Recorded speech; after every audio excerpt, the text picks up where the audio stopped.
माझं नाव रोहन आहे. आज माझ्या मेडिकल स्टोअरवर सकाळपासून एकही ग्राहक आला नव्हता. मी बराच वेळ वाट पाहत होतो की लवकरात लवकर असा एखादा ग्राहक यावा, जो माझ्याकडून मोठ्या प्रमाणात औषधे विकत घेईल, ज्यामुळे आज माझी कमाई जास्त होईल आणि मी माझ्या बहिणीच्या फीचे पैसे जमा करू शकेन. मी हे विचार करत असतानाच एक वृद्ध माणूस मेडिकल स्टोअरवर आला. "बाळा, ही चिठ्ठी बघ. त्यात लिहिलेली औषधे मला दे." अर्धी रात्र झाली होती. मेडिकल स्टोअरच्या काउंटरवर एक अशक्त आणि वृद्ध माणूस आपल्या थरथरत्या बोटांनी एक चिठ्ठी माझ्याकडे पुढे करत घाबरलेल्या आवाजात म्हणाला. मी काही क्षणांपूर्वीच काउंटरवर वाकून माझ्या लहान बहिणी प्रियाची फी कशी भरायची याचा विचार करत होतो. मी त्या वृद्ध काकांकडे पाहिलं. रस्त्यावरची वर्दळ जवळजवळ संपली होती आणि रात्रीची शांतता सर्वत्र पसरली होती. त्यावेळी स्टोअरमध्ये त्या काकांशिवाय दुसरा कोणताही ग्राहक नव्हता. मी शांतपणे त्यांची ती चुरगळलेली चिठ्ठी हातात घेतली. त्यावर खूप महागडी औषधे लिहिलेली होती.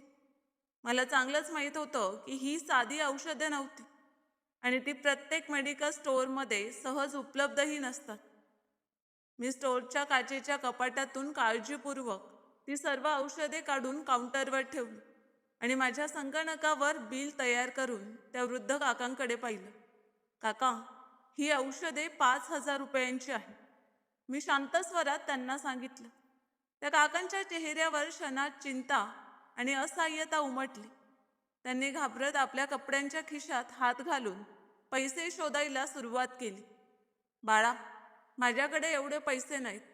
मला कल्पनाच नव्हती की ही औषधे इतकी महाग असतील. तू मला कमी पैशात थोडी औषधे देऊ शकशील का? माझी तब्येत खूप खराब आहे आणि मला श्वास घ्यायलाही त्रास होत आहे." त्यांच्या आवाजात एक विचित्र असहाय्यता होती, ज्याने मला आतून हादरवून टाकलं. माझ्या मनात लगेच माझ्या लहान बहिणी प्रियाचं निरागस हास्य आणि आईने आज सकाळी मला कामावर पाठवताना सांगितलेल्या गोष्टी घुमू लागल्या. "रोहन, प्रियाची फी भरण्याची शेवटची तारीख अगदी जवळ आली आहे. तू जे पैसे जमवून ठेवले आहेत ते जपून ठेव. ते कुठेही खर्च होऊ देऊ नकोस." आईचा तो काळजीपूर्ण आवाज माझ्या कानात घुमू लागला. मला माहीत होतं की ते पैसे मी कित्येक रात्रींची झोप गमावून जमवले होते. पण त्या वृद्ध काकांची असहाय्यता आणि त्यांच्या डोळ्यात दिसणारं मृत्यूचं भय पाहून मला स्वस्थ बसवत नव्हतं. मी मनात विचार केला की फीची व्यवस्था मी उद्या सकाळी राकेश काकांकडून थोडा आगाऊ पगार मागून करेन. ते मला कधीच नकार देणार नाही. पण या क्षणी त्या वृद्ध माणसाचे प्राण वाचवणं सर्वात महत्त्वाचं होतं. मी म्हणालो की काही हरकत नाही काका, तुम्ही ही सगळी औषधे घेऊन जा. जे पैसे कमी पडत आहेत ते मी भरतो. तुम्ही फक्त काळजी करू नका आणि स्वतःची काळजी घ्या. मी माझ्या बहिणीच्या फीसाठी ठेवलेल्या पैशातून काही रक्कम काढून उरलेले पैसे भरले आणि औषधे त्यांच्या हातात दिली. ते वृद्ध काका मला आश्चर्याने पाहू लागले आणि मग भरभरून आशीर्वाद देत हळूहळू पावलांनी स्टोअरच्या काचेच्या दरवाजातून बाहेर पडले. मी समाधानाचा एक खोल श्वास घेतला. पण जेव्हा मी वळून काउंटर साफ करायला लागलो, तेव्हा माझी नजर काउंटरच्या अगदी कोपऱ्यावर पडली. ते वृद्ध काका घाई गडबडीत आपला जुना चष्मा तिथेच विसरले होते. मी लगेच तो चष्मा उचलला आणि त्यांच्या मागे बाहेर धावलो, जेणेकरून अंधारात रस्त्यावर त्यांना काही अडचण येऊ नये. स्टोअरच्या बाहेर पडताच माझे पाय अचानक जागच्या जागी थबकले आणि माझ्या हातातून चष्मा पडता पडता वाचला. रस्त्यावर प्रकाश खूप कमी होता, पण माझ्या समोरचं ते धक्कादायक दृश्य पाहून मी आश्चर्याच्या खोल गर्तेत ढकललो गेलो. तो अशक्त आणि गरीब दिसणारा वृद्ध माणूस काही पावलं पुढे जाऊन एका चमचमीत कोट्यवधी रुपयांच्या काळ्या रंगाच्या लँड क्रुझर गाडीच्या मागच्या सीटचा दरवाजा उघडून अगदी आरामात आणि समाधानाने आत बसत होतं. गाडीचं इंजिन जोरदार आवाज करत सुरू झालं आणि ती गाडी शांतपणे रस्त्यावर पुढे निघून गेली. माझी नजर अचानक त्या गाडीच्या मागच्या नंबर प्लेटवर पडली आणि माझा श्वास गळ्यातच अडकल्यासारखा झाला. त्यावर स्पष्ट आणि मोठ्या अक्षरात UP6AB आणि काही नंबर लिहिलेले होते. माझ्या मनात एक विचित्र भीती पसरली. आणि माझं संपूर्ण शरीर एखाद्या सुकलेल्या पाण्यासारखं थरथरू लागलं. मी आत्ताच ज्या माणसाला जगण्यासाठीची औषधं दिली होती, तोच माणूस होता ज्याने माझ्या मोठ्या बहिणीचा, आभाताईचा जीव घेतला होता. हा विचार माझ्या मनात एखाद्या भयंकर वादळासारखा उसळला आणि मला आतून हादरवून गेला. ही तीच गाडी आणि तोच नंबर होता, ज्याचा शोध पोलीस गेली 4 वर्ष घेत होते आणि ज्याने माझ्या सुखी कुटुंबाला कायमचं अंधारात ढकललं होतं. मला ती रात्र आठवली, जेव्हा ताई फोनवर बोलत घराबाहेर पडली होती आणि मी बाल्कनीतून तिला जाताना पाहत होतो. ती याच काळ्या रंगाच्या लँड क्रुझरमध्ये बसून घराबाहेर गेली होती. पण त्यानंतर तिचा मृतदेहच घरी परत आला होता. मी जेव्हा या गाडीला घराबाहेर जाताना पाहिलं होतं, तेव्हा तिच्या नंबर प्लेटवरील नंबर माझ्या कायमचा लक्षात राहिला होता. मी जेव्हा पोलिसांना त्या काळ्या गाडीबद्दल सांगितलं आणि नंबरही दिला, तेव्हा मी त्यांना स्पष्ट सांगितलं होतं की ताई मरण्यापूर्वी याच गाडीत बसून गेली होती आणि तिच्या जाण्यानंतर 2 तासांनी आम्हाला तिच्या मृत्यूची बातमी मिळाली होती. नक्कीच तिचा खून करणारा त्या गाडीतच बसला असणार. तो नंबर मी कधीच विसरू शकत नव्हतो. आता मी रस्त्याच्या कडेला उभा होतो आणि माझं मन या कटू सत्याला स्वीकारायला तयार नव्हतं की खून करणारा इतक्या वर्षानंतर अचानक माझ्या समोर येईल आणि तेही अशा विचित्र रूपात. मी खूप हळू आणि जड पावलांनी स्टोअरमध्ये परत आलो आणि भिंतीचा आधार घेत खाली जमिनीवर बसलो. तो जुना चष्मा मी माझ्या मुठीत घट्ट पकडलेला होता आणि माझं मन सतत जुन्या आठवणींच्या त्या खोल वेदनांमध्ये हरवत होतं, ज्या मी मोठ्या प्रयत्नांनी मनात दडवून ठेवल्या होत्या आणि ज्यांच्या जखमा आजही पहिल्या दिवसासारख्या ताज्या होत्या. मी एका गरीब कुटुंबात जन्माला आलो होतो. माझ्या कुटुंबात माझ्या आणि आई व्यतिरिक्त माझी मोठी बहीण आभाताई आणि माझ्यापेक्षा लहान बहीण प्रिया होती. आमच्या कुटुंबात खूप प्रेम होतं. माझ्या वडिलांचं निधन काही वर्ष आधी झालं होतं. वडिलांनी ताईला खूप शिकवलं होतं. ती इतकी हुशार होती की तिला एका चांगल्या कंपनीत नोकरी मिळाली होती. त्या कंपनीचे मालक राकेश गोयंका यांचा मुलगा शुभम गोयंका ताईला खूप मानत होता. त्यांच्यात चांगली मैत्री होती. ताई नेहमी आनंदात राहत होती आणि चांगली कमाई करत होती. तिच्या कमाईतूनच घर चालत होतं. मी आणि माझी लहान बहीण तिच्या कमाईवर शिकत होतो. त्यावेळी मी 12वीत होतो आणि प्रिया 7वीत होती. वडिलांच्या मृत्यूनंतर ताईने घर खूप चांगल्या प्रकारे सांभाळलं होतं. ती मला म्हणायची की तूही तुझं शिक्षण पूर्ण कर, नंतर मी तुलाही माझ्या कंपनीत चांगल्या पदावर लावून दे. मग आपण दोघं भाऊ बहीण मिळून घर सांभाळू. आई ताईला म्हणायची की जेव्हा तुझ्या भावाला नोकरी लागेल तेव्हा मी तुझं लग्न लवकर करेन. पण ताई लग्नासाठी तयार नव्हती, जोपर्यंत आमचं शिक्षण पूर्ण होत नव्हतं आणि मला नोकरी लागत नव्हती. 4 वर्षापूर्वीपर्यंत माझं आयुष्य खूप सुखी होतं. मी वैद्यकीय क्षेत्रात शिकायचं ठरवलं होतं आणि माझं एकमेव स्वप्न होतं की एक चांगला डॉक्टर बनून लोकांवर उपचार करायचे.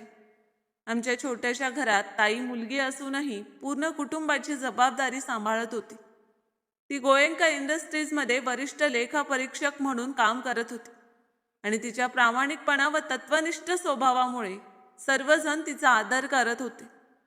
ती मला नेहमी समजावून सांगायची की ज्या प्रकारे मी मुलगी असूनही यशस्वी झाले, वडिलांनी आपल्याला उडण्यासाठी पंख दिले, त्याचप्रमाणे तूही एक दिवस इतका यशस्वी हो की आपल्या कुटुंबातील सर्व अडचणी दूर होतील. मी ताईला नेहमी म्हणायचो की मी तुला वचन देतो, जेव्हा मला नोकरी लागेल तेव्हा मी स्वतः तुझं भव्य लग्न करेन आणि त्या लग्नात कोणतीही कमतरता ठेवणार नाही. आम्हा तिघा भावंडांमध्ये खूप प्रेम होतं. आमचं आयुष्य आनंदाने भरलेलं होतं. प्रियाचं बोलणं घरात रंग भरून टाकायचं आणि ताई आमच्या सगळ्यांची काळजी घेण्यात कोणतीही कमी ठेवत नव्हती. सगळं काही खूप छान चाललं होतं. पण मग ती काळी रात्र आली, जिने आमचं सगळं सुख हिरावून घेतलं. मला आजही ती रात्र स्पष्ट आठवते. मी माझ्या खोलीत बसून अभ्यास करत होतो. माझी खोली दुसऱ्या मजल्यावर होती आणि तिच्या मोठ्या खिडकीतून बाहेरचा रस्ता स्पष्ट दिसत होता. त्या दिवशी ताई सकाळपासूनच खूप चिंतेत होती. मी आणि प्रियाने तिला अनेकदा विचारलं होतं की ताई, आज तुझ्या चेहऱ्यावर ते नेहमीचं हास्य दिसत नाही. पण ती फक्त माझं डोकं दुखत आहे असं म्हणून विषय टाळत होती आणि आम्हाला काहीच सांगत नव्हती. अंजलीताई सकाळपासूनच खूप चिंतेत होती. ही गोष्ट स्पष्टपणे जाणवत होती. तिच्या मोबाईलवर वारंवार कोणाचे तरी फोन येत होते, पण ती आमच्यापैकी कोणासमोरही फोनवर बोलत नव्हती. जसा फोन यायचा तशी ती मोबाईल घेऊन आपल्या खोलीत जात होती आणि शांतपणे बोलत होती. मला वाटलं की त्यांच्या कंपनीत काहीतरी मोठं नुकसान झालं असावं, म्हणून ती इतकी चिंतेत होती. मी तो विचार मनातून काढून टाकला आणि माझ्या खोलीत अभ्यास करण्यासाठी निघून गेलो. जवळजवळ 2 तास उलटले होते. मी माझी पुस्तकं बंद करून खिडकीजवळ आले. तेव्हा मी पाहिलं की आमच्या घरासमोर एक लँड क्रुझर येऊन उभी होती. त्या गाडीत बसलेला माणूस मला स्पष्ट दिसत नव्हता. काही वेळाने ताई फोनवर बोलत बोलत त्या गाडीत जाऊन बसली आणि गाडी तिथून निघून गेली. असं कधीच झालं नव्हतं की ताईला कोणी घरून न्यायला आलं असेल किंवा तिला घरापर्यंत सोडायला आलं असेल. ती नेहमी स्वतःच्या स्कूटीने ऑफिसला जात होती आणि परतही स्वतःच घरी येत होती. मला वाटलं की तिला काहीतरी अत्यंत महत्त्वाचं काम आलं असावं. शेवटी ती इतक्या मोठ्या कंपनीत काम करत होती. थोडा वेळ गेला आणि मग ताईचा फोन आला. मी हसत हसत फोन उचलला, पण तिच्या आवाजात एक विचित्र भीती आणि घाई जाणवत होती, जी मी यापूर्वी कधीच अनुभवली नव्हती. ती म्हणाली की रोहन, माझं बोलणं लक्ष देऊन ऐक. आज मला कंपनीच्या नोंदींमध्ये कोट्यवधी रुपयांच्या फसवणुकीशी संबंधित काही महत्त्वाच्या फाईल्स सापडल्या आहेत आणि हे सगळे पुरावे घेऊन मी थेट पोलीस स्टेशनला जात आहे. तू फक्त आई आणि प्रियाची काळजी घे. मी घाबरत तिला थांबवण्याचा प्रयत्न केला. ताई, असं काही करू नकोस. त्या फाईल सोडून दे आणि लगेच घरी ये. पण ती आपल्या कर्तव्याबाबत खूप ठाम होती आणि माझं पूर्ण बोलणं ऐकून न घेता तिने फोन कट केला. मी संपूर्ण रात्र अस्वस्थतेत आणि एका अनोळखी भीतीत तिची वाट पाहत बसलो होतो. माझी अस्वस्थता पाहून आई ही जागी झाली होती आणि आम्ही वारंवार तिचा नंबर लावत होतो, पण तिचा फोन सतत बंद येत होता. दुसऱ्या दिवशी सकाळी आमच्या दारात पोलीस आले आणि त्यांनी आम्हाला अशी बातमी दिली ज्याने आमच्या पायाखालची जमीनच सरकली. पोलिसांनी सांगितलं की काल उशिरा रात्री एका रिसॉर्टमध्ये तुमच्या बहिणीचा मृतदेह सापडला आहे. तिथे काही पार्टी सुरू होती. तुमच्या बहिणीने खूप जास्त नशा केली होती आणि नशेच्या अवस्थेत ती रिसॉर्टच्या पायऱ्यांवरून पडली, ज्यामुळे तिचा मृत्यू झाला. हे ऐकताच माझ्या पायाखालची जमीनच निघून गेली. असं कधीच होऊ शकत नव्हतं. माझी ताई तर इथून अगदी व्यवस्थित गेली होती आणि ती कधीही अशा पार्ट्यांमध्ये सहभागी होत नव्हती. ती तर कधी नशासुद्धा करत नव्हती. हे लोक काय बोलत आहेत हेच मला समजत नव्हतं. पोलीस निरीक्षकाने माझं काहीही ऐकून घेतलं नाही. मी, आई आणि प्रिया आम्ही तिघेही खूप रडत होतो. काही वेळाने आम्हाला ताईचा मृतदेह देण्यात आला. ताई आम्हाला कायमची सोडून गेली होती. माझ्या ताईवर खोटे आरोप लावले गेले होते. मला पूर्ण विश्वास होता की तिला एखाद्या कटात अडकवण्यात आलं होतं. नशा करणं तर दूरची गोष्ट, ती अशा वाईट लोकांच्या सहवासात बसणारी सुद्धा नव्हती. आमच्या सांगण्यावरून पोलिसांनी थोडीफार चौकशी केली खरी, पण त्यानंतर त्यांनी जणू ही केस पूर्णपणे दुर्लक्षित केली. मला चांगलंच आठवत होतं की ताईने फोनवर मला सांगितलं होतं की ती पोलीस स्टेशनला जात आहे, पण पोलीस स्टेशनऐवजी ती त्या रिसॉर्टपर्यंत कशी पोचली हे मला काही केलं समजत नव्हतं. पोलीस माझ्या कोणत्याही बोलण्यावर विश्वास ठेवायला तयार नव्हते. ती सतत एवढंच म्हणत होते की नशेच्या अवस्थेत पायऱ्यांवरून पडल्यामुळे तिचा मृत्यू झाला.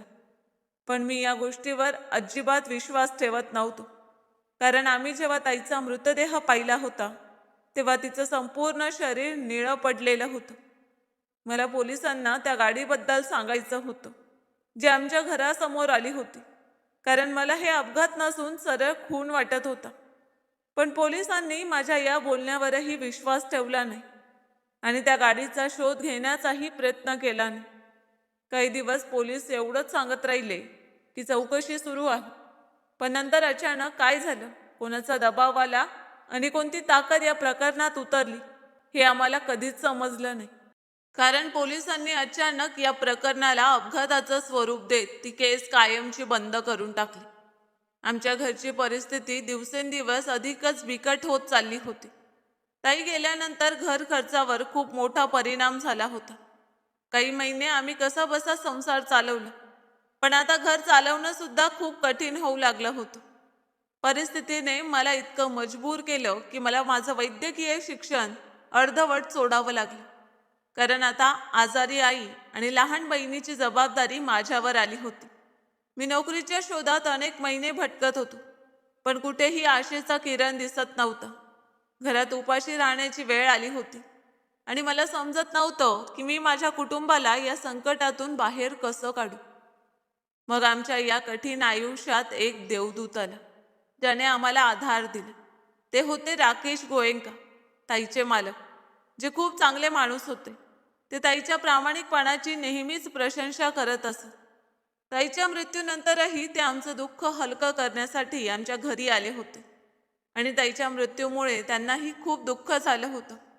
त्यांचा मुलगा शुभम गोयंका ताईला खूप मानत होता. तोही आमच्या दुःखात प्रत्येक प्रकारे सहभागी झाला होता. पण जेव्हा त्यांना आमच्या घरच्या आर्थिक परिस्थितीबद्दल समजलं, तेव्हा राकेश काकांनी मला म्हटलं की बाळा, तुझ्या अडचणी मला समजतात.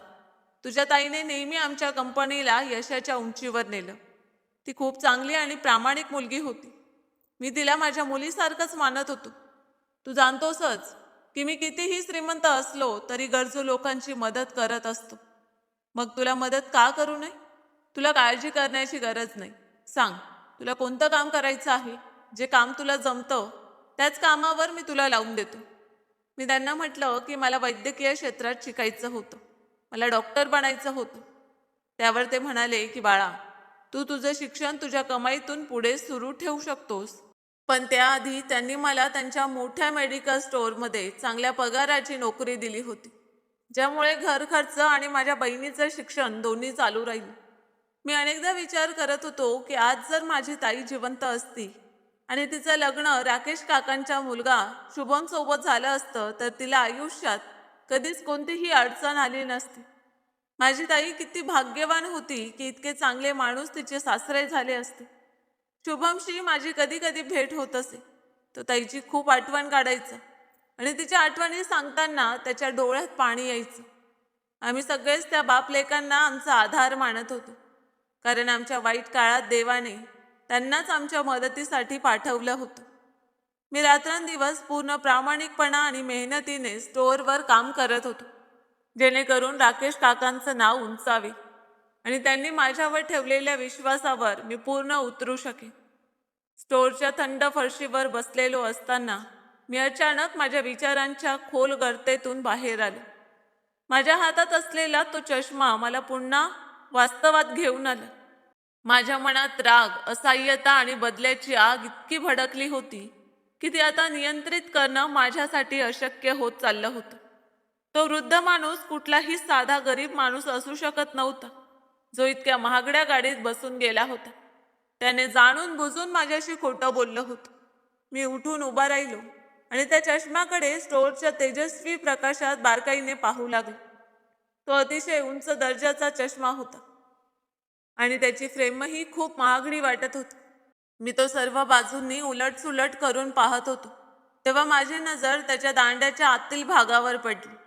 तिथे शहरातील एका अतिशय प्रसिद्ध आणि श्रीमंत भागातील मोठ्या ऑप्टिकल सेंटरचं लेझर मार्क कोरलेलं होतं.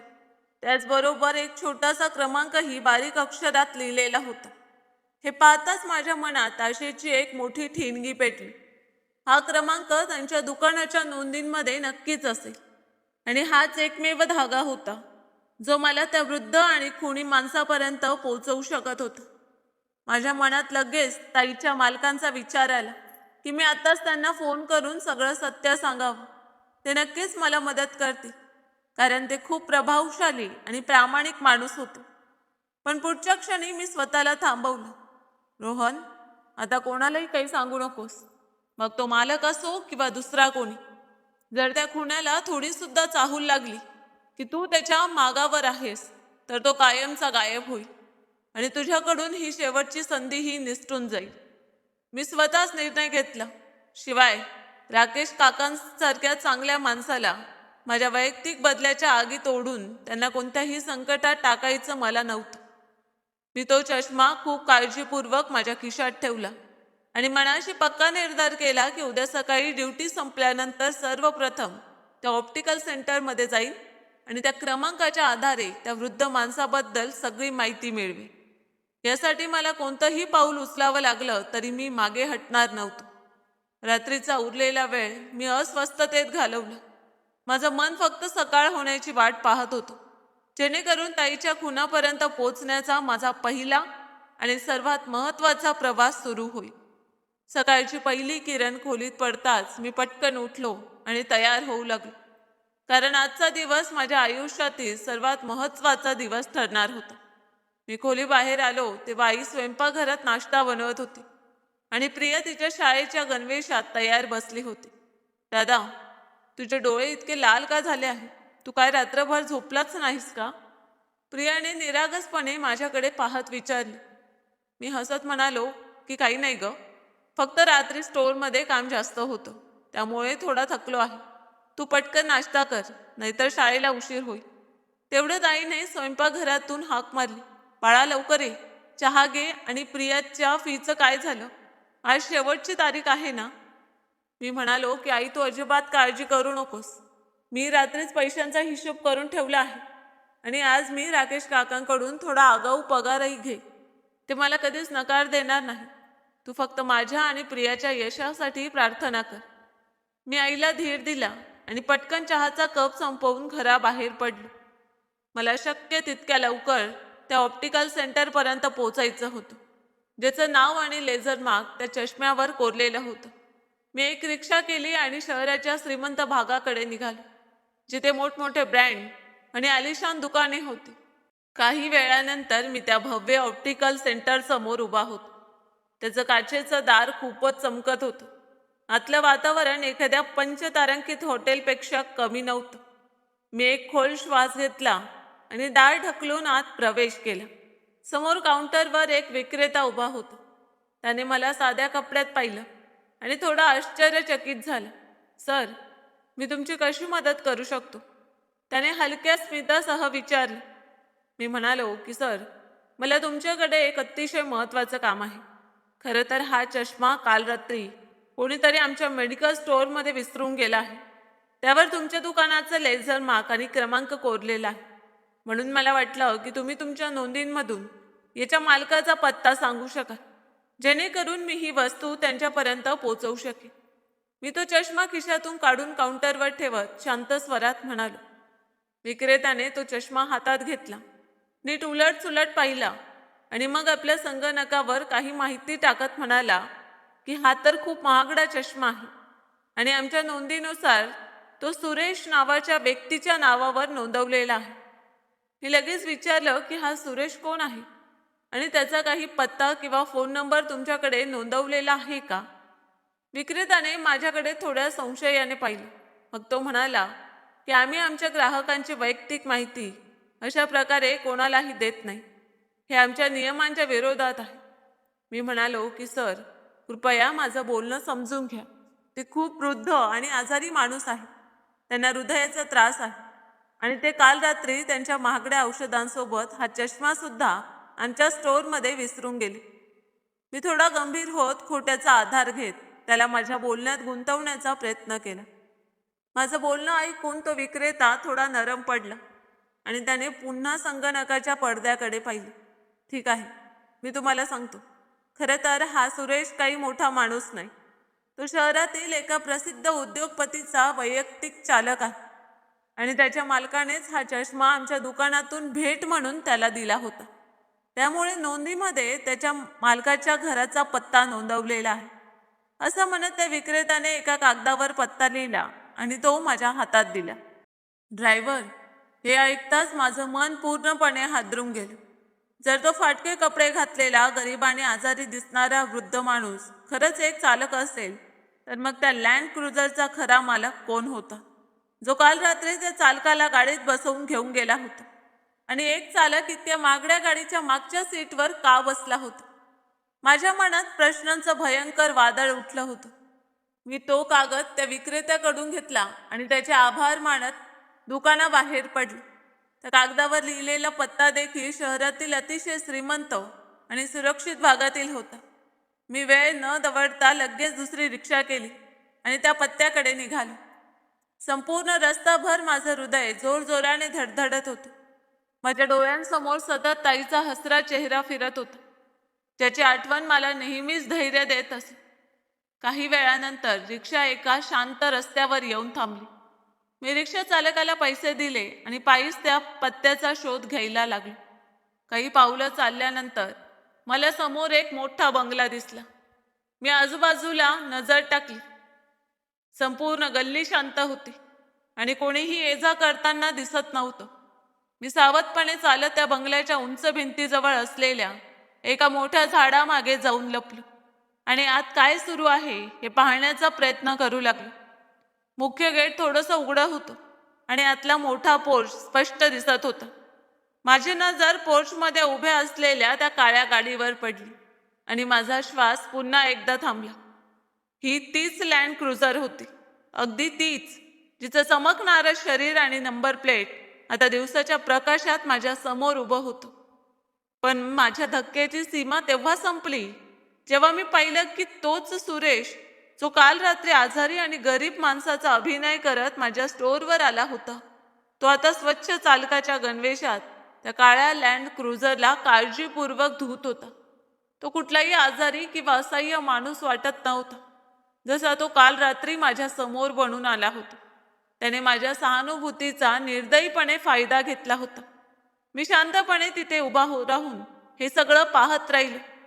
थोड्याच वेळात बंगल्याचं दार उघडलं आणि एक महागडा सूट घातलेला, डोळ्यांवर काळा चष्मा लावलेला, हातात ब्रीफकेस धरलेला माणूस बाहेर आला.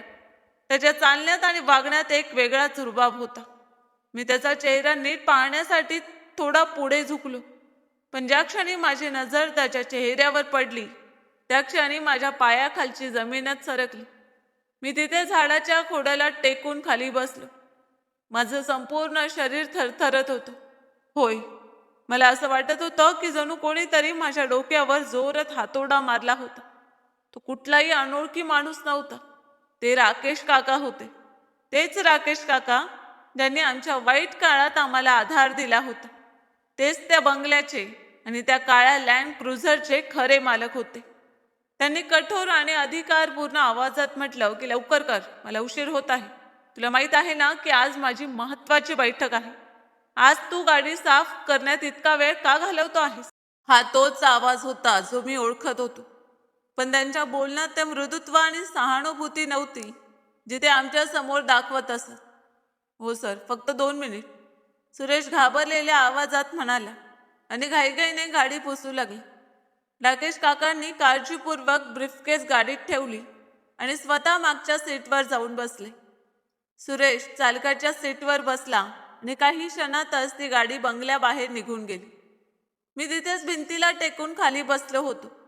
मला असं जाणवत होतं की जणू माझ्या सभोवतालचं संपूर्ण जग वेगाने फिरत आहे आणि मला श्वास घ्यायलाही त्रास होत आहे.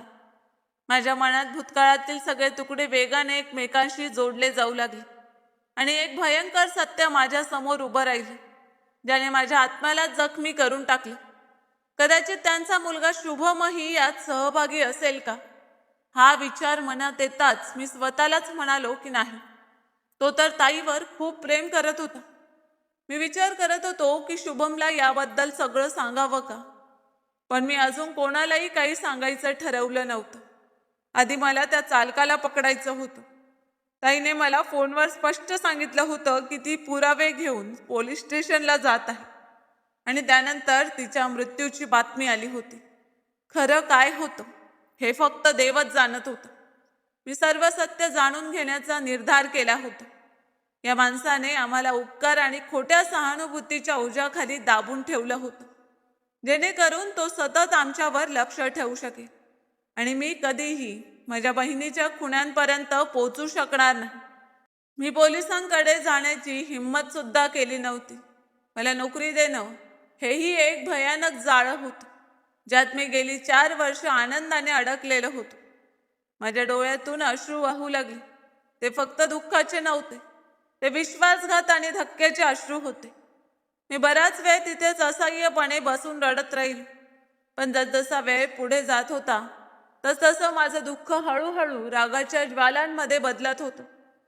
मी स्वतःला सावरलं आणि उठून उभा राहिलो. आता मला सत्य समजलं होतं आणि आता मी शांत बसणार नव्हतो. पण एक महत्त्वाचा प्रश्न अजूनही माझ्या मनाला पोखरत होता. जर हा सुरेश राकेश काकांचा चालक आहे आणि तो काल रात्री त्याच गाडीत परत आला होता, तर मग तो गरीब आणि असहाय्य माणसाचा अभिनय करत पूर्ण शहर सोडून फक्त माझ्याच मेडिकल स्टोअरमध्ये औषधं घ्यायला का आला होता? तो शहरातील कोणत्याही मोठ्या मेडिकल स्टोअरमध्ये जाऊ शकला असता. त्याच्याकडे औषधं घेण्या इतके पैसे सुद्धा नव्हते. मग तो मुद्दा माझ्याकडेच का आला होता? यामागे नक्कीच एखादं खोल रहस्य किंवा खास कारण दडलं होतं. मी ठरवलं की आता या प्रश्नाचं उत्तर मी थेट सुरेशकडूनच काढून घेणार. मला त्याला एकांतात पकडायचं होतं, कारण तोच मला सांगू शकत होता की त्या रात्री ताईला तो रिसॉर्टमध्ये घेऊन गेला होता की पोलीस स्टेशनमध्ये. जे काही सत्य असेल ते आता त्याच्याच तोंडून बाहेर येणार होतं. संपूर्ण दिवस मी त्या बंगल्याच्या आसपासच थांबलो आणि संध्याकाळ होण्याची वाट पाहत राहिलो. मला माहित होतं की राकेश गोयंका आणि शुभम गोयंका संध्याकाळी ऑफिसमधून परत येतात आणि त्यानंतर चालक मोकळा होतो. जसजशी संध्याकाळ गडद होत गेली तसतशी ती काळी लँड क्रुझर बंगल्याच्या आत शिरली. काही वेळानंतर सुरेश साधे कपडे घालून छोट्या दरवाजातून बाहेर पडला आणि थकलेल्या पावलांनी रस्त्याच्या कडेला चालू लागला. कदाचित तो घरी जात असावा किंवा एखाद्या कामासाठी बाहेर पडला असावा. मी शांतपणे थोड्या अंतरावरून त्याचा पाठलाग करू लागलो. तो मुख्य रस्ता सोडून एका जुन्या आणि निर्जन गल्लीत शिरला, जिथे रस्त्यावरील दिवे सुद्धा नीट चालू नव्हते आणि लोकांची ये-जा जवळजवळ नव्हतीच. ही माझ्यासाठी योग्य संधी होती. मी माझ्या पावलांचा वेग वाढवला आणि काही क्षणातच त्याच्या अगदी जवळ जाऊन पोहोचलो. सुरेशला कदाचित माझ्या पावलांची चाहूल लागली होती. त्याने घाबरत मागे वळून पाहिलं, पण तो काही प्रतिक्रिया देण्याआधीच मी झपाट्याने पुढे होऊन त्याचा रस्ता अडवला आणि दोन्ही हातांनी त्याला जोरात भिंतीवर ढकलून घट्ट पकडून ठेवलं. सुरेशच्या डोळ्यात भीती आणि दहशत स्पष्ट दिसत होती. तो प्रचंड थरथरत होता. तू तू तू तेच आहेस ना, त्या रात्री मेडिकल स्टोअरमध्ये असलेला मुलगा?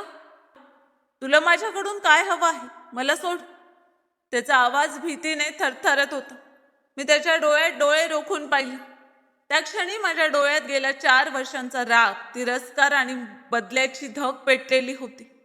मी दात घट्ट आवळत म्हणालो की तू मला खूप चांगल्या प्रकारे ओळखतोस सुरेश, आणि आता मीही तुला पूर्ण ओळखलं आहे. आता कोणतंही खोटं आणि नाटक न करता मला फक्त एवढंच सांग की काल रात्री तू त्या भिकाऱ्याचा वेश घेऊन पूर्ण शहर सोडून फक्त माझ्याच मेडिकल स्टोअरमध्ये औषधं घ्यायला का आला होतास? तुझा नेमका हेतू काय होता? आणि लक्षात ठेव, जर तू थोडी सुद्धा हुशारी करण्याचा प्रयत्न केलास तर तुझी अशी अवस्था करीन की आयुष्यभर विसरू शकणार नाहीस. माझ्या या अचानक हल्ल्यामुळे तो पूर्णपणे हादरून गेला होता. तो भिंतीला टेकून धापा टाकत उभा होता आणि मी त्याच्या खांद्यावरची माझी पकड आणखी घट्ट केली होती. मी त्याच्या डोळ्यात रागाने पाहत म्हणालो की मला तुमचं आणि त्या तथाकथित देवदूत राकेश गोयंकाचं सगळं भयानक सत्य समजलं आहे सुरेश. मला हेही समजलं आहे की त्या रात्री काळ्या गाडीत बसून माझ्या ताईला घरातून घेऊन जाणारा माणूस तूच होतास. आता मला सरळ सांग, तू तिला कुठे घेऊन गेला होतास? ती त्या रिसॉर्टपर्यंत कशी पोहोचली? आणि सर्वात महत्त्वाचं म्हणजे तिला घरातून घेऊन यायला तुला कोणी सांगितलं होतं? माझे शब्द त्याच्या कानात घुमत होते आणि मी स्पष्ट पाहू शकत होतो की त्याच्या चेहऱ्याचा रंग पूर्णपणे पांढरा पडला होता. मी आणखी संतापाने म्हणालो की काल रात्री मी माझ्या बहिणीच्या फीचे पैसे खर्च करून तुला औषधं घेऊन दिली आणि तू माझ्याशी खोटं बोलत राहिलास. तुम्ही सगळे माझ्या ताईचे खुनी आहात आणि आता मी तुमच्यापैकी प्रत्येकाकडून हिशेब घेणार आहे. सांग, तू माझ्या स्टोअरमध्ये का आला होतास? ताईचा मृत्यू नेमका कसा झाला? राकेश गोयंकांनी तुला माझ्यावर लक्ष ठेवण्यासाठी पाठवलं होतं का, की यामागे आणखी काही भयंकर कारण होतं? संपूर्ण गल्ली शांत होती. फक्त आमच्या दोघांच्या जड श्वासांचा आवाज त्या अंधारात घुमत होता. सुरेशने मान खाली घातली होती आणि त्याचं संपूर्ण शरीर भीतीने थरथरत होतं. गाडीत बसताना जो खोटा आत्मविश्वास आणि अभिनय तो करत होता, तो आता पूर्णपणे नाहीसा झाला होता. आता तो एखाद्या असहाय्य माणसासारखा दिसत होता. मी त्याच्या उत्तराच्या आतुरतेने वाट पाहत होतो. माझी पकड त्याच्या खांद्यावर इतकी घट्ट होती की तो कोणत्याही परिस्थितीत तिथून पळू शकत नव्हता. माझ्या डोळ्यातून सतत अश्रू वाहत होते, पण हे अश्रू कमकुवतपणाचे नव्हते. ते माझ्या ताकदीचे होते. माझ्या ताईला न्याय मिळवून देण्याच्या जिद्दीचे होते. मी पुन्हा रागाने ओरडलो की सांग सुरेश, का गप्प झालास? नाहीतर आत्ताच तुला पोलिसांच्या हवाली कर. मग आयुष्यभर तुरुंगाच्या अंधाऱ्या कोठडीत सडत बसशील. माझे शब्द ऐकताच तो अचानक कोसळला. जो माणूस आत्तापर्यंत स्वतःला सावरून ठेवण्याचा प्रयत्न करत होता, तो अचानक फुटून रडू लागला. तो थरथरत म्हणाला की बाळा, मी तुझे पाय धरतो. मला पोलिसांच्या हवाली करू नकोस. मी तुला सगळं खरं सांगतो. मी तुझ्या ताईचा खून करणारा नाही. मी तर तिला माझ्या मुलीसारखं मानत होतो. मी राकेश गोयंकांचा खूप जुना चालक आहे. तो रडत रडत पुढे बोलू लागला की 27 जूनची रात्र होती. मी सगळी कामं आटोपून घरी निघालो होतो.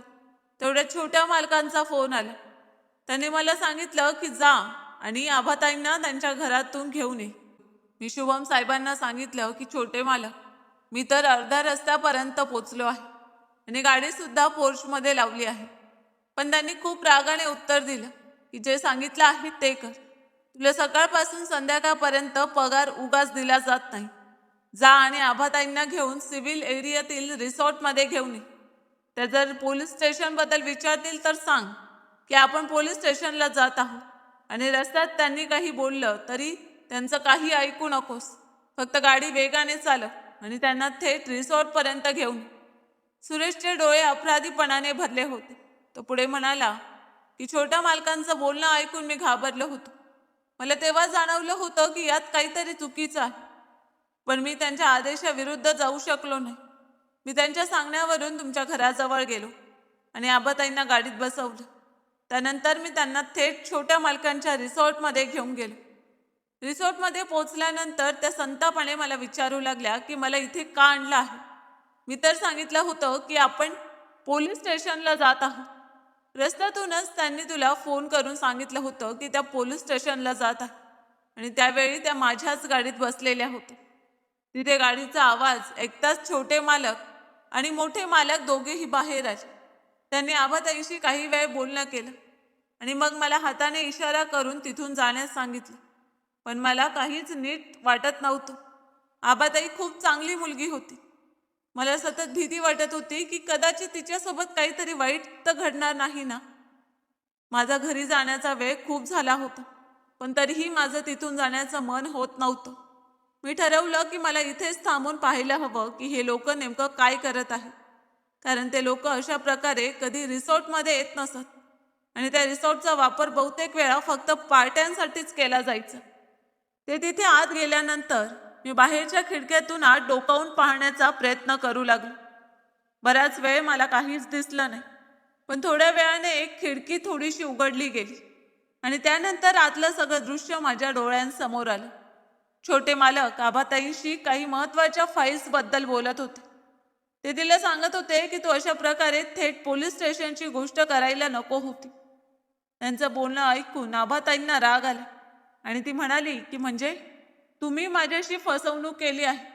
मला इथे का बोलवलं?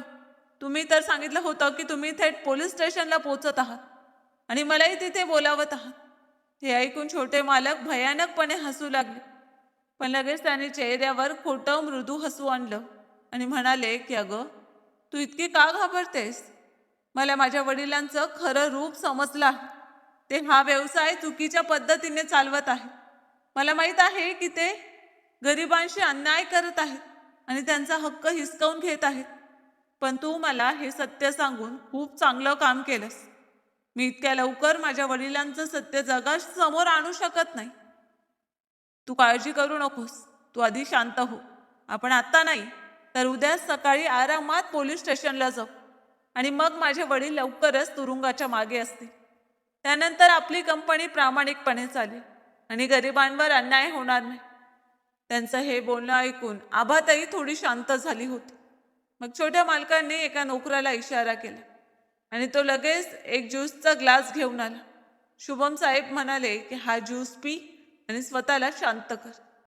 आभाताईने त्यांच्या बोलण्यावर विश्वास ठेवून ते ज्यूस पिऊन टाकलं.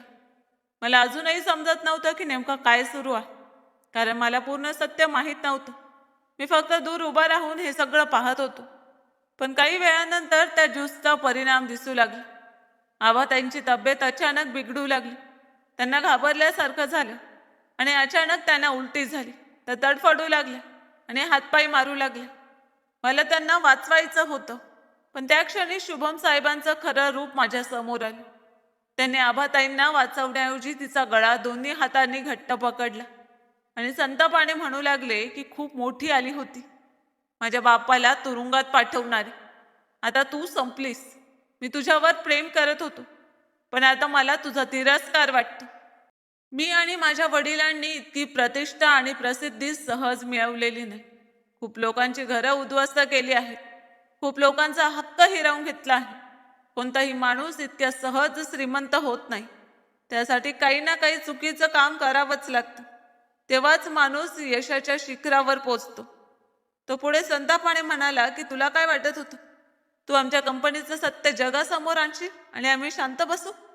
असं प्रेम तळ्यात जाऊ दे जे आमचं नाव खराब करे. आता वर जा आणि तिथे जाऊन गरिबांचा न्याय कर. तुला माहित आहे का, तू हे सगळं बाहेर आणलं असतंस तर फॅक्टरीतील सगळे कामगार आंदोलनावर उतरले असते. आमची किती बदनामी झाली असती. फक्त तुझ्यासारख्या एका मुलीमुळे आम्ही कोणतीही जोखीम घेऊ शकत नव्हतो. हे ऐकल्यानंतर आभाताईंची अवस्था आणखी वाईट झाली. त्या किंचाळण्याचा प्रयत्न करत होत्या, पण त्यांच्या गळ्यातून आवाजच बाहेर येत नव्हता. त्या हात जोडून शुभम साहेबांना विनवणी करत होत्या की मला सोडा, मला वाचवा. पण तो निर्दयी माणूस तिला मरायला सोडून तिथून निघून गेला.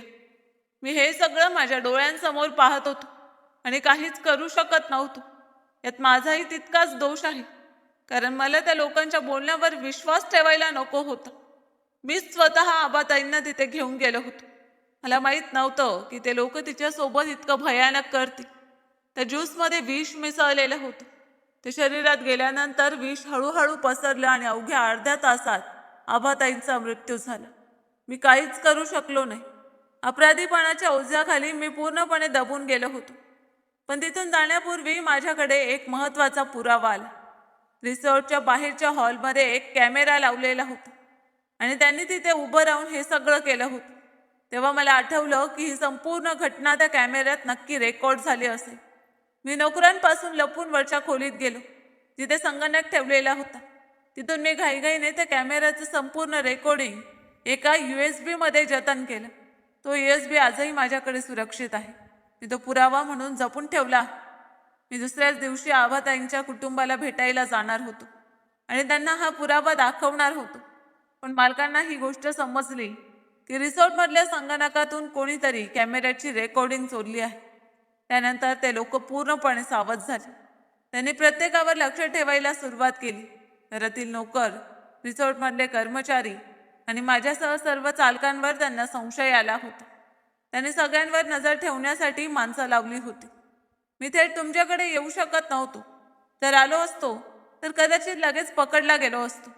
पूर्ण 4 वर्ष मी एक दिवसही शांत झोपू शकलो नाही. आबाताईंचा चेहरा सतत माझ्या डोळ्यांसमोर फिरत राहायचा. शेवटी मी ठरवलं की काहीही झालं तरी एक दिवस हा पुरावा मी तुमच्यापर्यंत पोहोचवणारच, जेणेकरून त्या गुन्हेगारांना त्यांची शिक्षा मिळेल. आता तुमच्याशी भेटणं माझ्यासाठी खूप गरजेचं झालं होतं, कारण शुभम गोयंका आणि राकेश गोयंका दोघेही कायमचे आपला व्यवसाय दुबईत हलवत आहेत. ते लवकरच तिथे जाणार आहेत, पण त्यांच्या पळून जाण्याआधीच ते पकडले जावेत अशी माझी इच्छा होती. म्हणूनच मी कोणत्याही परिस्थितीत तुमच्यापर्यंत पोहोचण्याचा प्रयत्न करत होतो. हे बोलताना त्याने आपल्या साध्या शर्टाच्या बायांनी डोळ्यातील अश्रू पुसले आणि पुढे म्हणाला की तो चष्मा मी चुकून तुमच्या स्टोअरमध्ये विसरलो नव्हतो, तर मी तो मुद्दाम तिथे ठेवून आलो होतो. मला माहीत होतं की त्या चष्मावर लिहिलेल्या सिरियल नंबरच्या मदतीने तुम्ही कधीतरी माझ्यापर्यंत नक्कीच पोहोचाल. माझ्या मनापासून इच्छा होती की आबाताईंचे खुणी जगासमोर यावे. मला माहीत होतं की तुम्ही हुशार मुलगा आहात आणि त्या चष्म्याच्या मदतीने तुम्ही माझा शोध नक्की घ्याल. हे ऐकल्यावर मी पूर्णपणे स्तब्ध झालो होतो. मला विश्वासच बसत नव्हता की हे सगळं त्या वृद्ध माणसाने आधीपासूनच ठरवून केलं होतं. त्यांना हवं असतं तर ते हे सगळं विसरून शांत बसू शकले असते, पण त्यांनी माझ्या ताईला न्याय मिळवून देण्यासाठी स्वतःचा जीव धोक्यात घातला होता. त्यांनी थरथरत्या हाताने तो USB माझ्या हातात दिला आणि गंभीर आवाजात म्हणाले की बाळा, आता तुमच्याकडे फार कमी वेळ उरलाय. उद्या ते दोघे बापलेका विमानाने कायमचे दुबईला जाणार आहेत. कंपनीच्या जुन्या भ्रष्टाचाराची पुन्हा चौकशी आणि लेखापरीक्षण सुरू झालं. त्यांना भीती वाटते की त्यांचे काळे धंदे आणि जुने गुन्हे पुन्हा उघड होतील. म्हणूनच ते देश सोडून पळून जाण्याच्या तयारीत आहे. या लोकांनी पोलिसांना पैसे देऊन आबाताईंच्या हत्येला अपघाताचं रूप दिलं होतं. हे ऐकल्यावर माझे डोळे भरून आले. मी हळूहळू मागे सरकलो. त्यांच्या कपड्यावरील धूळ झटकली आणि भाऊक आवाजात म्हणालो की मला माफ करा काका. मी तुमच्याबद्दल खूप चुकीचा विचार केला होता. मला वाटलं होतं की तुम्हीही त्या लोकांसारखेच आहात, पण तुम्ही तर माझ्या ताईला न्याय मिळवून देण्यासाठी इतका मोठा धोका पत्करला. मी थरथरत्या आवाजात पुढे म्हणालो की कदाचित त्या दिवशी मी तुम्हाला त्या लँड क्रुझरमध्ये बसताना पाहिलं नसतं, तर कदाचित माझ्या मनात कधीच हा विचार आला नसता की मला माझ्या ताईला न्याय मिळवून द्यायचा.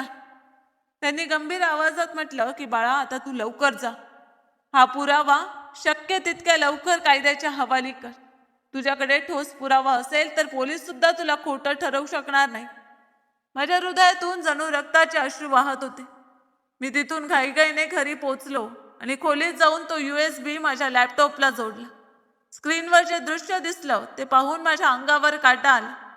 तो राक्षस माझ्या ताईला स्वतःच्या हातांनी विष मिसळलेला ज्यूस देत होता आणि माझी ताई उलट्या करत तडफडत होती. ती मदतीसाठी हात जोडून विनवणी करत होती, पण तो निर्दयी माणूस तिला वाचवण्याऐवजी तिचा गळा पकडत होता आणि तिला आणखी जास्त यातना देत होता. माझी ताई तडफडत होती. तिचा श्वास थांबण्यासाठी झगडत होती आणि तो राक्षस शांतपणे उभा राहून तिचा मृत्यू पाहत होता. जोपर्यंत तिचा शेवटचा श्वास थांबला नाही तोपर्यंत तो तिला तडफडताना पाहत राहिला आणि त्यानंतर त्याने नोकराला आदेश दिला की लवकर रिसॉर्ट रिकामं कर आणि हिचा मृतदेह पोलिसांच्या हवाली कर. पोलिसांचं प्रकरण आम्ही स्वतः सांभाळू. हे सगळं पाहून माझ्या हात एक भयंकर वादळ उठलं होतं. माझ्या डोळ्यात संताप जळत होता. आता मी फक्त त्या क्षणाची वाट पाहत होतो.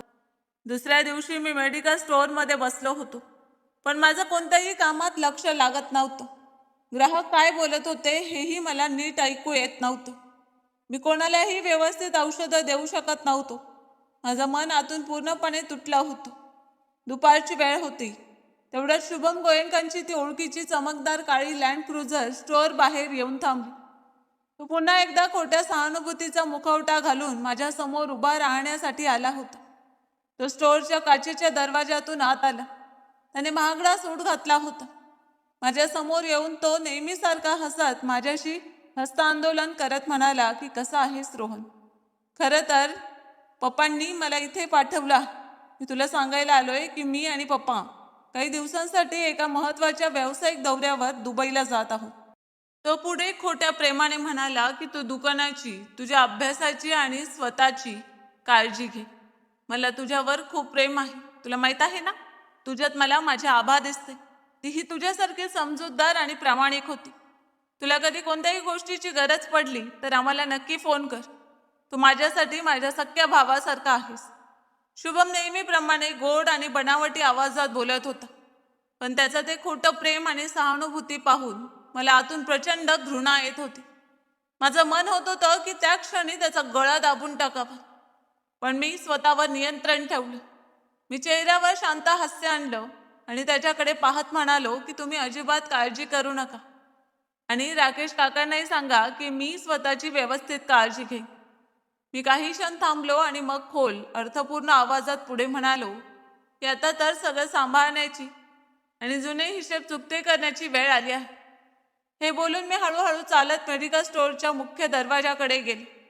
मी आतून शटर खाली ओढलं आणि त्यावर मोठं कुलूप लावलं. आता त्या स्टोअरमध्ये फक्त आम्ही दोघंच होतो. बाहेरच्या जगाशी आमचा संपर्क पूर्णपणे तुटला होता. माझी ही विचित्र कृती पाहून शुभम पूर्णपणे दचकला होता. त्याच्या चेहऱ्यावरचं बनावटी हास्य एका क्षणात गायब झालं होतं. अरे रोहन, हे काय करत आहेस तू? दुकानाचं शटर यावेळी का बंद करत आहेस? मला तर आत्ताच थेट विमानतळावर जायचं आहे आणि तू मला इथे आत बंद करत आहेस. काही खास गोष्ट आहे का जी तुला माझ्याशी एकांतात बोलायची आहे? शुभमने चिंताग्रस्त आणि उंच आवाजात मला विचारलं. मी शांतपणे चालत पुन्हा काउंटर जवळ आलो आणि माझ्या शर्टच्या खिशातून सुरेशचा तो जुना तुटलेला चष्मा काढून त्याच्या समोर काचेच्या काउंटरवर ठेवला. मी त्याच्या डोळ्यात डोळे घालून कठोर आवाजात म्हणालो की शुभम सर, तुमच्या घरचा वैयक्तिक चालक सुरेश, त्यांची नजर आता खूपच कमकुवत झाली आहे. त्यांना समजावा की अंधारात एखाद्या मुलीला पोलीस स्टेशनला नेत असल्याचं सांगून रिसॉर्टमध्ये नेणं खूप धोकादायक ठरू शकतं. नाहीतर एखाद्या दिवशी मोठा अपघात होऊ शकतो आणि यावेळी एखाद्याचा जीवही जाऊ शकतो. तो चष्मा पाहताच शुभमच्या चेहऱ्याचा रंग पूर्णपणे उडाला. त्याचे डोळे मोठे झाले होते. गेली 4 वर्ष तो ज्या प्रामाणिकपणाचा आणि चांगुलपणाचा खोटा मुखवटा घालून फिरत होता, तो एका क्षणात गळून पडला होता. तो अडखळत म्हणाला की हे हे काय बोलतोयस तू? आणि आमचा चालकाचा चष्मा तुझ्याकडे कसा आला? तुला नेमकं काय म्हणायचं आहे? मला काहीच समजत नाही. आता त्याच्या आवाजात ना गोडवा उरला होता ना सहानुभूती. त्या आवाजात फक्त भीती आणि अस्वस्थता मिसळली होती. त्याच्या कपाळावर घामाचे थेंब चमकू लागले होते. मी त्याच्या कोणत्याही प्रश्नाचं उत्तर दिलं नाही. मी शांतपणे काउंटरवर ठेवलेला माझा लॅपटॉप उघडला आणि त्या सुरेशने दिलेला तो काळा USB जोडला. काही क्षणातच मी लॅपटॉपची स्क्रीन त्याच्या दिशेने फिरवली. स्क्रीनवर रिसॉर्टमधलं ते भयानक दृश्य स्पष्ट दिसत होतं. त्यात शुभम स्वतः माझ्या ताईला विष मिसळलेला ज्यूस देत होता आणि माझी ताई तडफडत होती. ती मदतीसाठी हात जोडत होती, पण तो राक्षस तिचा गळा पकडून तिला आणखी जास्त यातना देत होता. त्याने स्वतःच्या हाताने त्या फाईल्स ताईच्या हातातून हिसकावून घेतल्या होत्या. शुभमच्या चेहऱ्यावरचे भाव क्षणाक्षणाला बदलत होते. त्याच्या डोळ्यात भीती स्पष्ट दिसत होती. त्याच्या चेहऱ्यावर मृत्यूसारखी घाबरलेली छटा पसरली होती. पूर्ण 4 वर्षानंतर आज त्या माणसाचं आणि त्याच्या वडिलांचं खरं घाणेरडं रूप माझ्यासमोर उघडं पडलं होतं. आता तो माझ्यासमोर एखाद्या गुन्हेगारासारखा थरथरत उभा होता. व्हिडिओ संपताच स्टोअरमध्ये एक भयानक श्वास गुदमरवणारी शांतता पसरली. फक्त पंख्याचा हलका आवाज त्या शांततेत ऐकू येत होता. मी स्क्रीनवरून नजर हटवली आणि त्या माणसाकडे पाहिलं, ज्याच्यावर मी कधी काळी खूप विश्वास ठेवत होतो. त्याच्या चेहऱ्यावरून घामाचे मोठमोठे थेंब वाहत होते. त्याचे डोळे इतके मोठे झाले होते की जणू ते बाहेर पडतील. तो काहीतरी बोलण्याचा प्रयत्न करत होता, पण शब्द त्याच्या घशातच अडकले होते. मी शांतपणे लॅपटॉप बंद केला आणि काउंटर जवळ जाऊन त्याच्या डोळ्यात थेट पाहत दीर्घ श्वास घेतला. की कसं वाटतंय शुभम गोयंका? मी शांत पण धारदार आवाजात म्हणालो की आज स्वतःच्या या काळ्या आणि भयानक सत्यासमोर उभं राहून सांग कसं वाटतंय. गेली 4 वर्ष तू तुझ्या पैशांच्या प्रभावाच्या या खोट्या उपकारांच्या जोरावर हे सगळं लपवत होतास. माझा आवाज रागाने थरथरत होता. माझी ताईच वेडी होती, जी तुझ्यासारख्या निकृष्ट माणसावर प्रेम करत होती. बरं झालं ती गेली. जिवंत राहिली असती तर कदाचित तुझ्यासारख्या राक्षसासोबत आयुष्य जगूच शकली नसती.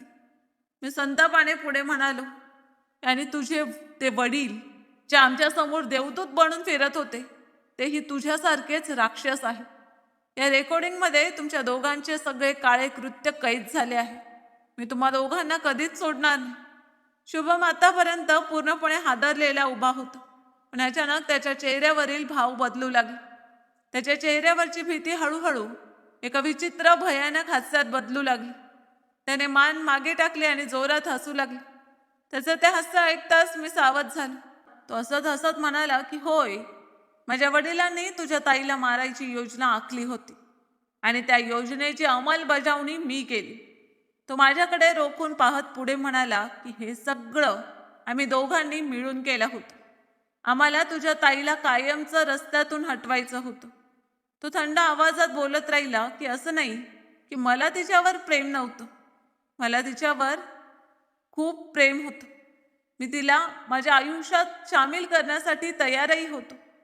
त्याच्या चेहऱ्यावर पुन्हा अहंकार झळकू लागला. पण ती 2 पैशांची मुलगी, तिची लायकी काय होती? ती आमच्या कंपनीचं नाव खराब करू इच्छित होती. ती आमचा व्यवसाय उद्ध्वस्त करू इच्छित होती. तो तिरस्काराने म्हणाला की तिला वाटलं होतं की मी माझ्या वडिलांविरुद्ध जाईन, त्यांना तुरुंगात पाठवेन, कंपनी बंद करेन. पण तिला हे समजलं नाही की ती माझ्यासाठी फक्त एक सामान्य मुलगी होती. तो स्वतःच्या संपत्तीच्या गर्वात वेड्यासारखा हसत म्हणाला की मी माझ्या वडिलांची संपत्ती, माझं यश आणि माझी श्रीमंती सोडून तिच्यासोबत कसं राहिलो असतो. माझी संपत्ती, माझं यश हे सगळं आमच्यात भिंत बनून उभं होतं, म्हणून आम्ही तुझ्या ताईला मारले. तो माझ्या डोळ्यात पाहत शेवटी म्हणाला की कारण मला माझ्या व्यवसायात अडथळा आणणारे लोक अजिबात आवडत नाही. शुभमच्या आवाजात आज तो गोडवा अजिबात उरला नव्हता. त्याऐवजी त्याच्या प्रत्येक शब्दातून घमेंड आणि क्रूरता ओसंडून वाहत होती. तो म्हणाला की तुझी बहीण एक मूर्ख मुलगी होती. तिने हवे तर सगळं शांतपणे सहन करून आनंदाने माझ्या आयुष्यात सामील व्हायला हवे होते. मी तिला सोन्यात तोलले असते, पण तिला प्रामाणिक आणि सचोटीने वागण्याचा खूप शौक होता. माझ्या वडिलांनी तिला धमकी दिली होती की तिने आमच्या कंपनीच्या ऑडिटच्या फाईल्स दाबून ठेवाव्यात, पण ती मांडली नाही. तिला कोट्यवधी रुपयांचा मोहही दाखवला गेला, तरीही ती मागे हटली नाही. माझ्या वडिलांनी मला समजावले आणि सांगितले की या मुलीला तुझ्या नियंत्रणात ठेव, नाहीतर परिणाम चांगले होणार नाही. तेव्हा मी तुझ्या बहिणीचा विश्वास संपादन केला आणि तिला माझ्या बोलण्यात अडकवलं. आमच्या कंपनीचे नाव वाचवण्यासाठी तिला कायमच्या रस्त्यातून हटवणे गरजेचे होते. आणि मग तू आणि तुझे निरागस कुटुंबीय माझ्या वडिलांवर इतका विश्वास ठेवत होतात की त्याने खोट्या उपकारांच्या ओझ्याखाली तुम्हाला कायमचे दाबून ठेवले, जेणेकरून तुम्ही कधीही तुमच्या बहिणीच्या खुनाला शोधण्याची हिंमत करू नये आणि कायम आमच्या समोर झुकून राहावे. आम्ही तुम्हाला आमच्या पैशांचे मोहताज बनवले, जेणेकरून तुम्ही आयुष्यभर आमच्या पायाशी राहाल. तू आजही आमचा गुलाम आहेस रोहन, आणि तू आमचे काहीही बिघडवू शकत नाहीस. त्याने प्रचंड अहंकाराने हे सर्व सांगितले. त्याचे बोलणे ऐकून माझ्या आतला राग आणखी भडकला, पण तरीही मी माझ्या भावनांवर नियंत्रण ठेवले. मी त्याच्याकडे रोखून पाहत म्हणालो की तुला खरंच वाटतं का की तू आम्हाला विकत घेतला आहेस? तू आमच्या गरजेचा नीच फायदा उचलला आणि माझ्या बहिणीचा मृत्यूचा सौदा आमच्याशी केला. त्या क्षणी माझ्या डोळ्यात भीतीचा लवलेशही नव्हता. अचानक शुभमने आपल्या कोटाच्या आपल्या खिशात वेगाने हात घातला आणि एक काळ्या रंगाची जड पिस्तूल बाहेर काढून थेट माझ्याकडे रोखली. क्षणात स्टोअरमधील वातावरण भयानक आणि तणावपूर्ण झाले. तो थंड आणि धोकादायक आवाजात म्हणाला की बस झालं तुझं बडबडणं. तू माझ्या विरुद्ध हे निकृष्ट पुरावे गोळा केले आहेत, अगदी तुझ्या बहिणीसारखेच. पण तू एक गोष्ट विसरलास रोहन, यावेळी तू पूर्णपणे एकटा आहेस आणि या दुकानाचा शटर सुद्धा तू स्वतःच बंद केलायस. त्याच्या आवाजात आता स्पष्ट मृत्यूची धमकी होती. तो आणखी जवळ येत म्हणाला की ज्या प्रकारे तुझ्या बहिणीला रस्त्यातून हटवलं आणि कोणालाही काहीच समजलं नाही, त्याचप्रमाणे तुलाही कायमचं संपवून टाकेन.